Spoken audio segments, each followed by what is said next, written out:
Donc, la présentation, donc on l'a découpée là, ici en 9 sections, mais en réalité, il y aura vraiment 3 grosses parties. La première, je vais vous faire une présentation donc, du produit Sensor Matching avec comment il s'intègre dans l'environnement RH et ses plus grosses fonctionnalités. Et donc, au sein de ces fonctionnalités, il y a pas mal d'algos de matching. Pardon? Oui, il y a pas mal de lag là-bas. Donc,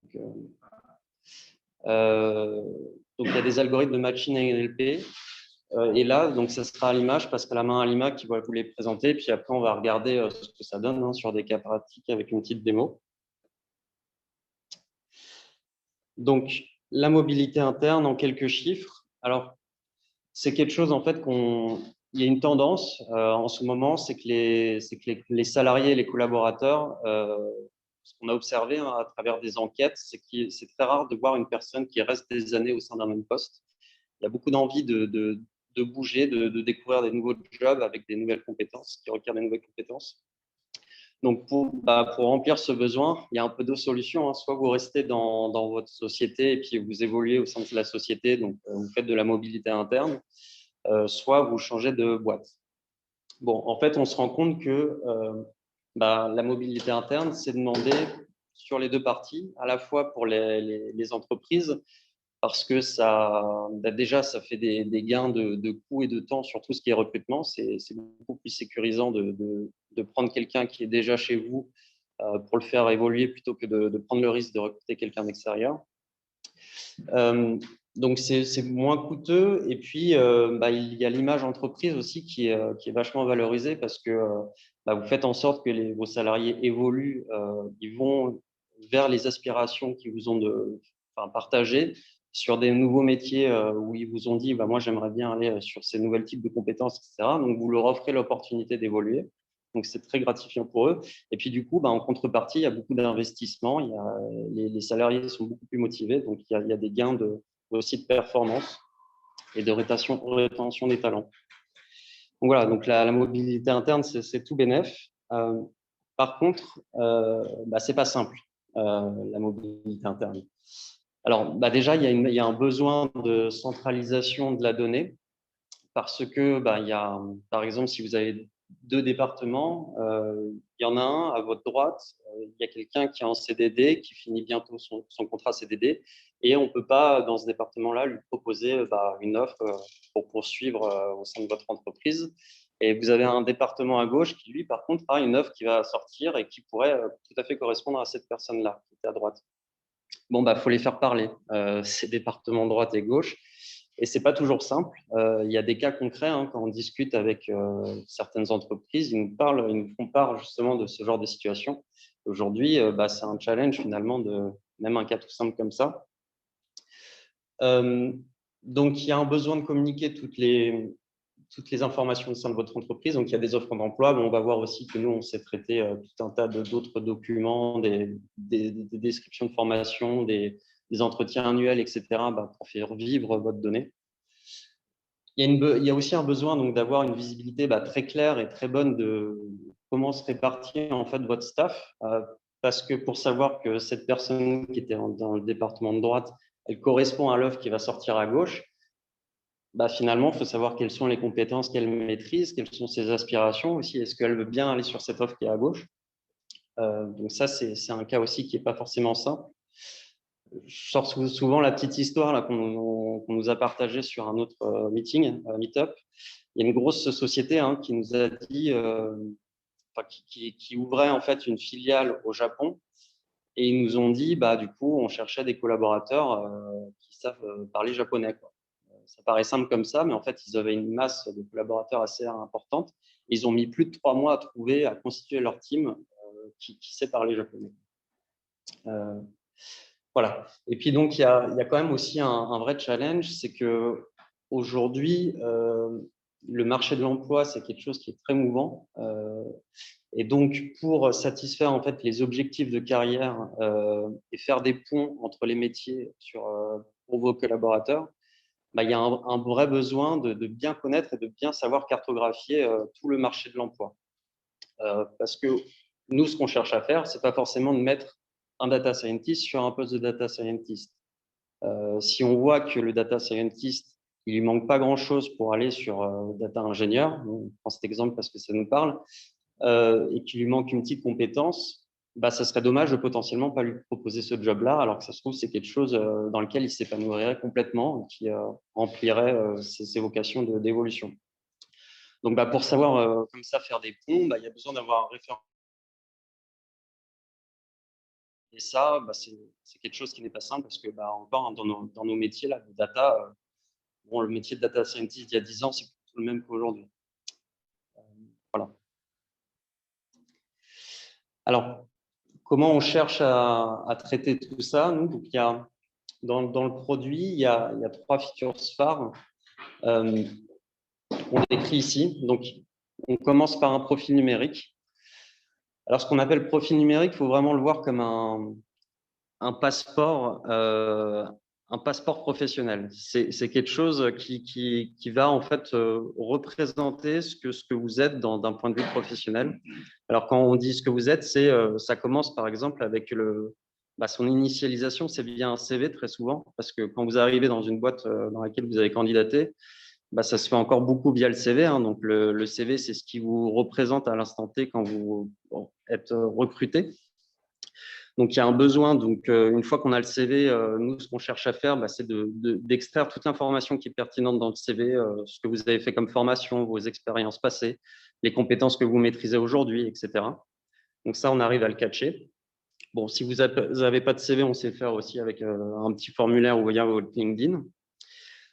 Et après, ce premier passeport, on le met à jour vraiment de manière dynamique. On vous suit, en fait, on suit votre activité dans l'entreprise.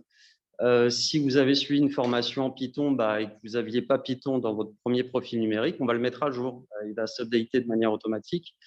Dans un entretien annuel, si vous dites ah ben moi, voilà, je suis data scientist, mais finalement le marketing, ça me plaît. Tout ça, c'est rédigé dans des documents aujourd'hui qui sont voilà, de manière manuscrite et qui ne sont pas forcément bien structurés. Nous, on arrive à parcourir ces documents-là et à dire, OK, on comprend que vous vouliez aller vous diriger vers le marketing et potentiellement, s'il y a une offre en interne qui est sur le marketing, on ne va pas l'oublier.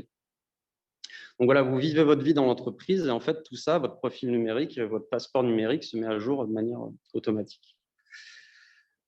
Donc, ce sont 3 features qui sont bien complémentaires parce que, vous voyez, la deuxième, c'est la cartographie des compétences.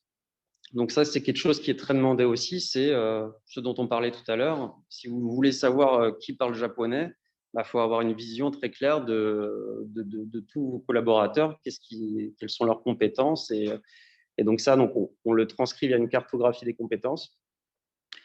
Donc ça s'appuie sur le profil numérique et ça, on peut le faire à plusieurs échelles. Est-ce que vous voulez faire une requête d'une compétence très précise ou est-ce que vous voulez juste savoir qui sait programmer en fait dans votre boîte? Vous pouvez le faire vraiment d'un point de vue individuel par collaborateur, mais aussi sur une team, sur une équipe qui travaille sur un projet.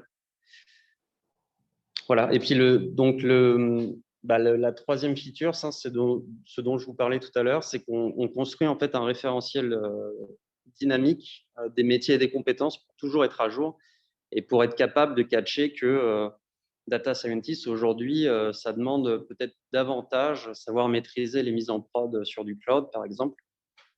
Et donc ça, c'est hyper utile aussi pour la carrière du collaborateur parce que si par exemple on voit que en tant que data scientist, il vous manque une compétence, on voit qu'elle est très demandée cette compétence sur le marché de l'emploi, on est capable de vous alerter et aussi de vous proposer une formation qui comblera ce genre de lacunes. Donc voilà. Et puis c'est aussi très utile on parle de lacunes sur des compétences bien précises, mais même pour faire des sauts de carrière, nous on arrive à construire un espèce de grand graphe là où tous les métiers se communiquent, toutes les compétences se communiquent et on sait construire des chemins pour les évolutions de carrière. Voilà. Ouais. Oui, bien sûr. Je ne vous ai pas dit, mais n'hésitez pas à intervenir. Tu répètes ma question. Ouais. C'est quoi les référentiels de métier et compétences? Je suppose que c'est de la société, comment vous avez ça? Alors, il y a des référentiels qui existent sur lesquels on peut s'appuyer. Ouais, pardon. Donc, la question, c'est sur quelle source de données on arrive à construire ce genre de référentiel. J'ai bien reformulé, ça va? Top. Et donc, il y a des référentiels qui sont ouverts, hein, sur lesquels on peut taper. Donc, on ne va pas dévoiler tous nos secrets, mais pour suivre justement l'évolution du marché, on a un peu triqué. Enfin, on sait aussi un truc tout simple, hein, je ne vous donne pas la solution, mais je vous donne des pistes de réflexion. Si vous parcourez les offres d'emploi qui tournent sur le net, vous pouvez bien savoir l'intitulé du poste, c'est Data Scientist.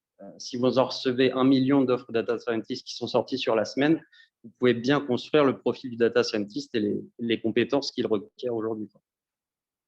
Voilà.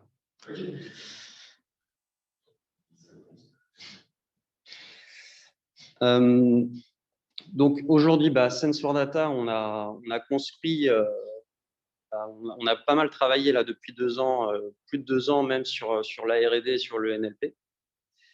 Entre autres, on a un produit qui est au stade de MVP. Et donc là, dans la suite de la présentation, c'est Halima qui va rentrer plus en détail donc sur une sous-brique, hein, une sous-partie des algorithmes NLP qu'on a développés, et notamment sur le matching. Donc, mobilité interne, hein, dont on parlait, bien sûr, il y a un matching entre un profil numérique et une offre d'emploi. Il y a le genre de matching dont je vous parlais aussi, d'un profil numérique avec une formation potentiellement pour un projet de carrière, ou aussi pour compléter des petites lacunes pour une offre. Voilà, comme ça, vous ne perdez pas. C'est pas des mises en relation binaires qu'on fait. On ne met pas forcément en relation quelqu'un qui fait du marketing pour un poste de marketing. C'est plus fin que ça. Et donc, c'est plus fin que ça. Et on arrive aussi à proposer de manière automatique une formation qui pourrait vraiment l'aider sur son futur job. Voilà. Donc là, je passe la main à Halima qui va rentrer dans les détails.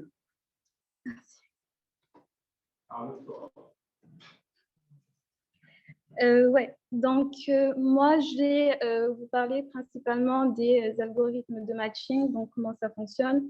Alors, nos algorithmes de matching fonctionnent du coup sur des algorithmes de traitement automatique du langage naturel. Pour ceux qui ne sauraient pas, le traitement automatique du langage naturel, c'est un sous-domaine de l'intelligence artificielle qui permet de donner à la machine la capacité de lire, comprendre et tirer des informations des langues humaines. Il se compose principalement de sous-domaines. On a le NLU qui est la compréhension du langage. Donc, c'est plus des tâches comme j'ai un email et je veux savoir si c'est un spam ou c'est pas un spam. J'ai une review de restaurant, je veux savoir si le sentiment il est plutôt positif, négatif ou neutre. J'ai un article, je veux déduire le thème de cet article, ce genre de choses. Ensuite, on a le NLG qui est de la génération de texte. Donc, c'est tout ce qui est, par exemple, la traduction automatique de texte, la génération automatique de résumés de documents, ou même générer automatiquement des articles de presse. Ça se fait de nos jours et tout. Et puis, il y a aussi tout ce qui est chatbot, voicebot, ce genre de choses. Donc, qui dit matching, donc dit profil numérique et offre d'emploi. Donc, dans un premier temps, ici, nous allons vous montrer comment on fait pour extraire des informations venant d'un CV sous format PDF. La première étape, c'est d'anonymiser les données personnelles pour différents buts, notamment par exemple pour des présentations comme aujourd'hui, pour regarder l'anonymat de la personne qui est détentrice de ce CV. Et pour ça, il faut savoir que dans un CV, du coup, on peut tomber sur différents types d'images, donc des logos ou des émoticônes, etc. Et il a fallu mettre en place un algorithme de détection des visages pour détecter les images dans les CV qui sont des visages et du coup les cacher. Ensuite, il faut faire la détection des noms et prénoms. Ça, c'est une tâche plutôt compliquée parce que de nos jours, il n'y a pas de normes pour donner un prénom ou un nom à son enfant. Et du coup, c'est pas si simple et on a dû avoir recours à différentes méthodes pour détecter ce genre d'informations. Donc, notamment, essayer de le déduire avec l'email. En général, on a nom.prénom@domaine.com ou en utilisant des expressions régulières, donc chercher des patterns. Par exemple, un nom, un prénom, c'est toujours au top du CV. Il est écrit en majuscule. ou même le passer dans des modèles qui peuvent te dire est-ce que c'est une entité nommée ou pas. Donc, est-ce que c'est un nom propre ou pas. Ça se fait aussi en NLP.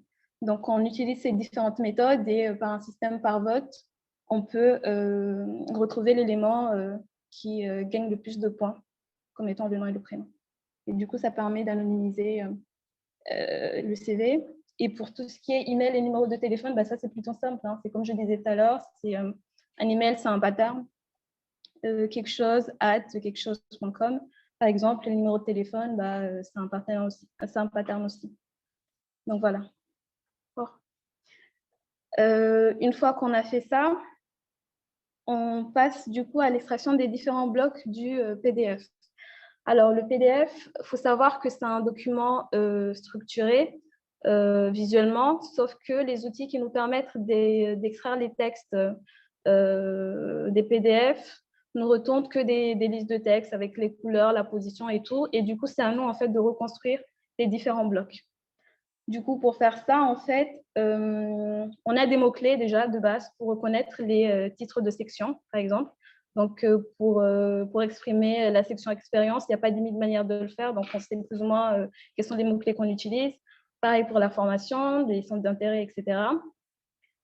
Et du coup, la première recherche, c'est de situer les textes dans le CV qui sont des titres de section. Une fois qu'on a fait ça, on peut, dans un second temps, essayer de voir est-ce qu'il y a des doubles colonnes ou pas dans le CV. Parce que les CV, en fonction de la personne, ils peuvent être très compliqués. Il y a des gens qui ont des CV avec une colonne, il y a des gens qui ont des CV avec 3 colonnes, et ici, par exemple, on a un CV avec 2 colonnes.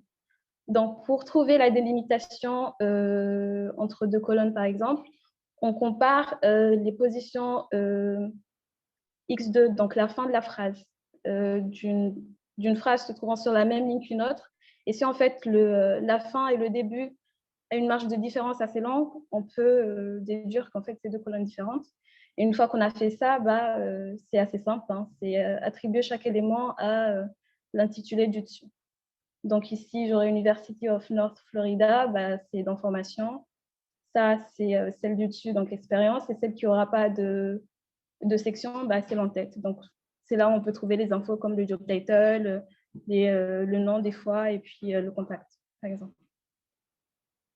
Donc, une fois qu'on a fait toutes ces étapes, bah, ça nous permet de reconstruire la structure du PDF, du CV.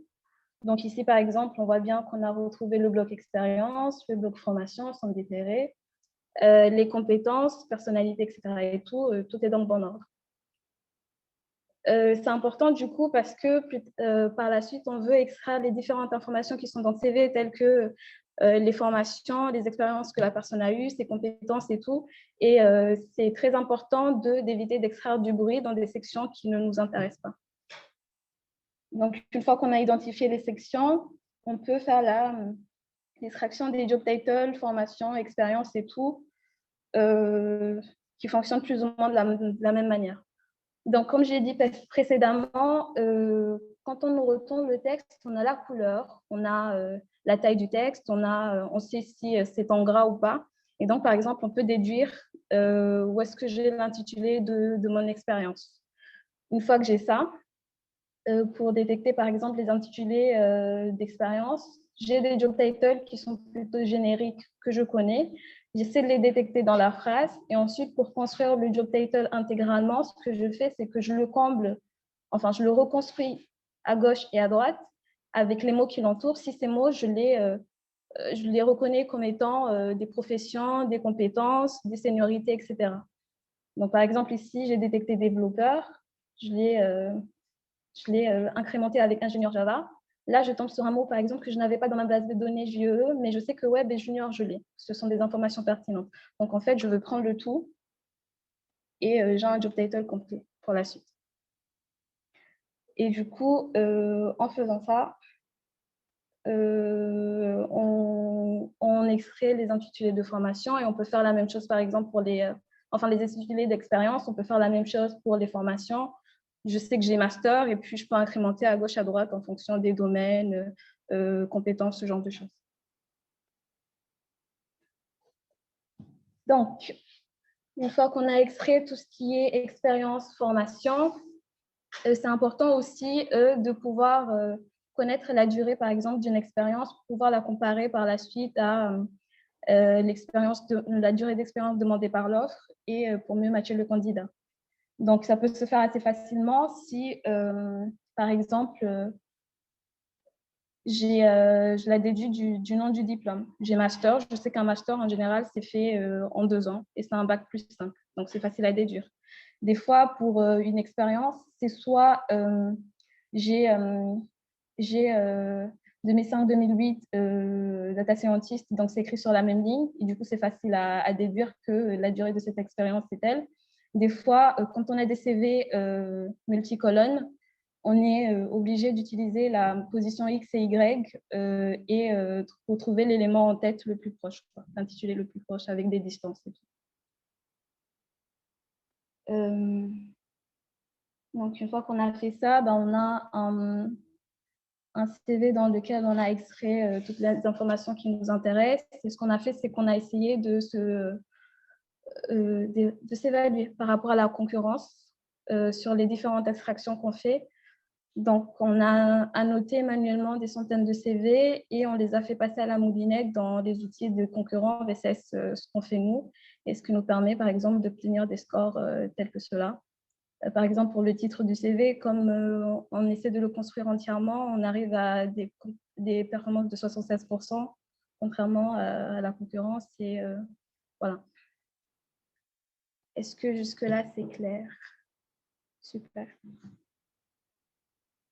Donc, une fois qu'on a fait notre extraction de CV et qu'on a nos informations pour le profil numérique, la suite, c'est d'extraire les informations des fiches de poste, donc des offres d'emploi. Comment ça se passe? Alors, il faut savoir que les offres de poste, les fiches de poste plutôt en général sont sous forme de texte brut. Et du coup, c'est pas mal d'informations. Notamment, on peut retrouver un paragraphe où il y a la description d'entreprise, un paragraphe où il y a la description du poste et un autre où il y a la description du profil. Nous, ce qu'on cherche, c'est éviter d'extraire des informations, par exemple, de la description d'entreprise, parce que l'entreprise, elle peut très bien être une entreprise dans le bâtiment, et elle parle de ses compétences dans le bâtiment, ce qu'elle sait faire, etc. et tout, mais elle cherche un data scientist, et du coup, on ne veut pas extraire, par exemple, les compétences du bâtiment et les mélanger à celles du data scientist. Donc, ce qu'on fait, c'est qu'on essaie de restructurer l'offre d'emploi pour identifier les différents blocs. Et pour faire cela, on utilise un réseau de neurones qui s'appelle un LSTM. Alors, un LSTM, c'est un réseau de neurones qui classifie des séquences et il possède différents états qui lui permettent en fait de regarder les phrases précédentes et suivantes et de garder ou supprimer l'information qu'il considère comme pas pertinente pour prédire la phrase en cours. Donc, comment on fait pour entraîner un LSTM? Alors, faut savoir que du coup, les phrases, on ne les donne pas telles quelles au modèle parce qu'il ne comprend pas le texte. Lui, ce qu'il comprend, c'est des chiffres. Et donc, il faut trouver une manière de représenter les phrases sous forme mathématique pour lui. Donc, en NLP, il y a différentes méthodes, dont les plus basiques sont celles du bag of words. Le bag of words consiste à se construire un sac de mots. Donc, un sac contenant le vocabulaire de notre dataset. Donc, en fait, c'est l'ensemble de tous les mots uniques qu'on a vus dans le dataset. Et ensuite, pour représenter une phrase, ce qu'on fait, c'est qu'on construit un vecteur ayant la taille du sac de mots. Donc, add, bad, can et tout, ce sont tous les mots qu'on a vus dans les différents exemples. Et pour chaque phrase, à chaque indice du vecteur, on compte le nombre de fois où on a rencontré le mot dans la phrase. Donc, par exemple, ici, at, il n'apparaît pas du tout. Et par exemple, at, on l'a 2 fois, donc on a mis 2, et ainsi de suite. Puis, il correspond au nombre d'occurrences du mot dans la phrase. L'inconvénient de ce genre de méthode, c'est que du coup, ça a tendance à attribuer plus d'importance aux déterminants qui sont plus récurrents dans les phrases, et donc moins d'importance aux mots qui sont plus informatifs, comme echolocation, BAT, et ce genre de choses. Donc là, par exemple, on voit que the a le même poids que sneeze ou sight, alors que c'est censé être plus informatif. Une solution à ce problème, ce serait d'utiliser une mesure qu'on appelle le TF-IDF. C'est une mesure qui permet par rapport au nombre d'occurrences d'un mot dans un document et dans le corpus en entier, donc le dataset en entier, c'est d'attribuer une mesure d'importance. Donc, plus le mot est rare, plus le mot sera important, et plus le mot est fréquent, moins il sera important. C'est le but. Donc, une fois qu'on a fait ça, ben, on peut obtenir un vecteur avec des scores un peu plus corrects. Donc, par exemple, ici, on voit que 2, il a un score moins important que sneeze, sight et ce genre de choses. Alors, cette méthode, elle a aussi son inconvénient. Parce que du coup, on prend en compte que le mot en lui-même, sa forme, et on ne prend pas en compte le sens. Donc, par exemple, ici, j'ai sight et see. C'est la vue et du coup, c'est la vue et voir. Ce sont deux mots qui ont des sens similaires, linguistiquement parlant. Et du coup, il faut trouver une manière de catcher ce genre d'informations et du coup de les assembler sous une même forme. Les techniques qui sont apparues par la suite sont des techniques qui sont la construction de plongements lexicaux. Alors, un plongement lexical, c'est quoi? C'est la construction d'un vecteur pour chaque mot, de telle sorte à ce que lorsqu'on représente les mots qui ont un sens proche dans un espace vectoriel, les vecteurs ils soient proches. Donc, par exemple, ici, j'ai pomme, banane, carotte et tout. Après les plongements lexicaux, on se rend compte que le champ lexical du fruit, il est plutôt proche, celui des véhicules, celui de la famille et celui du juridique, disons.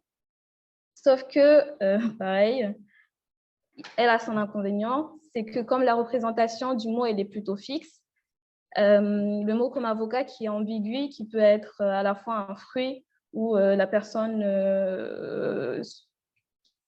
qui exerce une fonction juridique, il se retrouve plutôt proche du champ lexical du tribunal que celui du fruit. Donc, pour régler ce genre de souci, il y a eu l'apparition des modèles comme BERT. Ça fait partie des grosses innovations du monde du langage naturel. C'est que BERT, lui, pour construire ses représentations mathématiques des mots, au lieu d'avoir une représentation fixe, ce qu'il fait, c'est que il construit une représentation du mot qui dépend des mots qui l'entourent, donc du contexte. Il regarde ce qu'il y a devant et derrière pour déduire une représentation qui aura plus de sens par rapport au contexte actuel. Donc, une fois qu'on a fait ça, c'est la méthode qu'on a choisie, nous, pour entraîner notre LSTM. On encode nos phrases BERT, on les passe au modèle, et ça nous permet, après apprentissage, d'atteindre des performances de 99%. Donc, ça veut dire que 99 fois sur 100, le modèle est capable de dire si une phrase elle vient de la description d'entreprise, de la description du profil ou de la description du poste. Donc, une fois qu'on a fait ça, ben, on a notre offre structurée et ça nous permet d'extraire les mêmes informations, donc les formations, les expériences demandées et tout, comme dans le CV précédemment.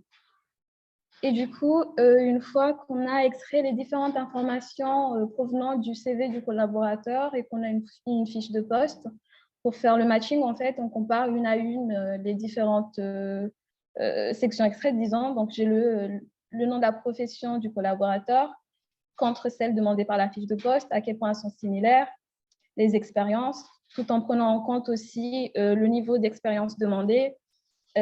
Pareil pour les formations, pareil pour les compétences. Et du coup, ça me fait 4 scores que je moyenne à la fin pour avoir le score de similarité entre le collaborateur et l'offre. Alors, les différents scores sont calculés avec une distance cosinus, sauf pour les compétences, parce qu'en fait, les modèles comme BERT ou autres ont du mal à gérer les compétences qui sont, enfin, les mots qui sont plutôt techniques. Donc, par exemple, si j'ai intelligence artificielle et j'ai TensorFlow à côté, lui, il ne sait pas que TensorFlow est très similaire à intelligence artificielle parce que c'est technique et il n'a pas été entraîné pour reconnaître ce genre de choses. Donc, pour régler ce problème, ce qu'on a fait, en fait, c'est que on a construit une matrice de similarité entre compétences clés. Donc, pour faire ça, c'est qu'on a extrait des mots-clés des compétences clés de différentes sources. En fonction de la source, l'information peut être déjà structurée. Donc, on a une liste de, par exemple, pour être data scientist, tu as besoin de Python, d'analyse de données, ce genre de choses. Et puis, tu as des sources de données où c'est du texte brut et il faut savoir extraire l'information qui nous intéresse. Pour faire ça, il y a une méthode en NLP qui s'appelle le chunking. Le chunking, ça consiste à extraire des syntagmes d'une phrase. Donc, un syntagme, en fait, c'est une proposition.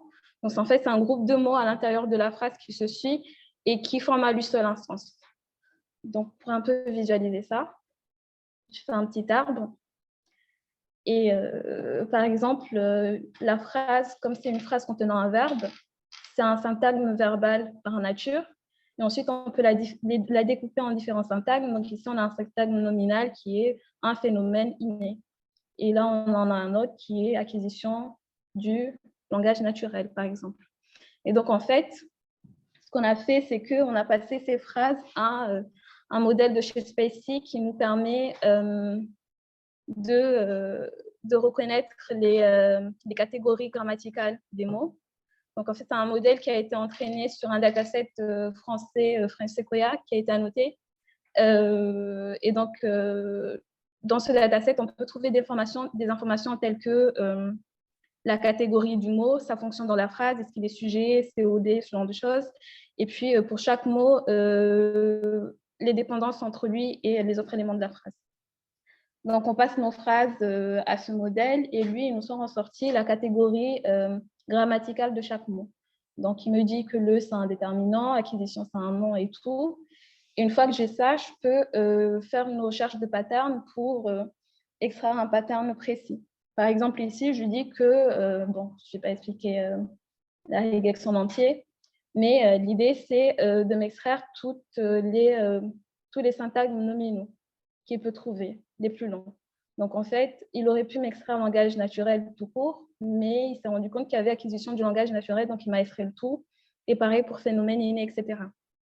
Et donc, avec ça, on peut spécifier d'autres types de regex pour des syntagmes verbaux et tout, et extraire différents types d'informations du document. Ensuite, par-dessus, on peut refaire un TF-IDF et trier les éléments qu'on a extraits et garder ce qui est plus important et supprimer ce qui ne l'est pas. Ce qui est sympa avec ce genre de choses, c'est que on peut même spécifier la forme du verbe. Est-ce que je veux que le verbe soit un infinitif conjugué? Est-ce que je veux que ce soit des entités de genre féminin ou pas? Des entités plurielles ou singulières et ce genre de choses. Une fois qu'on a fait ça, on se retrouve avec un document dans lequel on a extrait toute l'information qui nous intéresse, donc des syntagmes verbaux, des nominaux, notamment des job titles et ainsi de suite.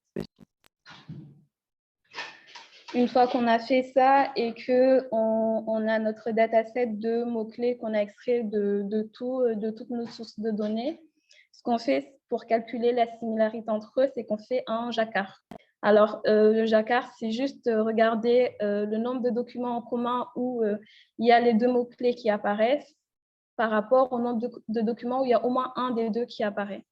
Et du coup, ça nous permet de construire des similarités telles que pour Deep Learning, on retrouve comme plus similaire TensorFlow, Machine Learning, Keras, intelligence artificielle et ce genre de choses.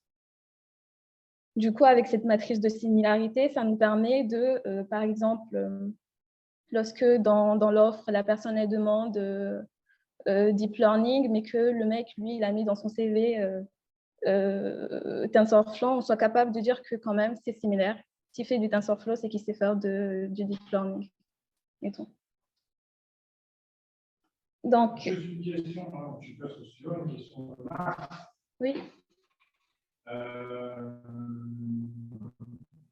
sur le parsing que vous faites, vous avez montré quelles sont les solutions concurrentes auxquelles vous pouvez comparer. C'est l'assemblage pour arriver à une performance la plus haute possible. Donc la question, c'est quelles sont les solutions concurrentes? Alors, ce qu'on a fait, c'est qu'on a essayé d'utiliser des réseaux comme comment ça s'appelle? Du K-BERT. En fait, c'est une version de BERT qui extrait des keywords, par exemple, pour voir ce que ça donne. Mais en fait, ça extrait plus de bruit qu'autre chose. Et du coup, on est juste resté sur un système pareil comme ça.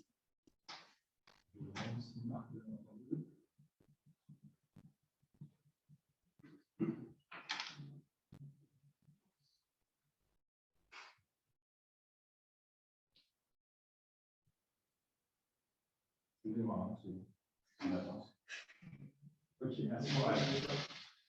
Super. Ouais.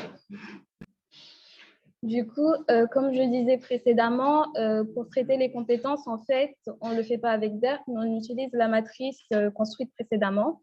Et du coup, ça nous permet aussi d'identifier les compétences demandées par l'offre que le collaborateur n'aurait pas. Donc, potentiellement, des offres, soit qu'il n'a pas du tout dans son CV, ou soit qu'il n'a pas du tout de compétences qui seraient similaires. Et du coup, une fois qu'on a identifié ces compétences-là, on peut rechercher une formation qui permettrait de compléter. Donc, ce qu'on fait, c'est qu'on prend ces compétences manquantes, on calcule leur similarité avec la même matrice par rapport aux compétences qui sont contenues dans nos fiches de formation, et puis on propose la formation qui permet de combler le mieux les lacunes. Et du coup, ça nous permet d'avoir un super matching et on est content. Voilà. Youpi. Et du coup, voilà ce qui en est pour le matching. Et pour la suite, on pense à des pistes d'amélioration, notamment construire des modèles qui seraient plus spécialisés par domaine. Donc là, actuellement, on travaille avec un acteur de la santé, mais plus tard, ce serait par exemple l'énergie, la banque ou ce genre de choses. Et aussi, actuellement, on travaille que sur le français, mais ce serait sympa qu'on puisse aussi gérer plusieurs langues. Voilà. Et du coup, merci pour votre attention.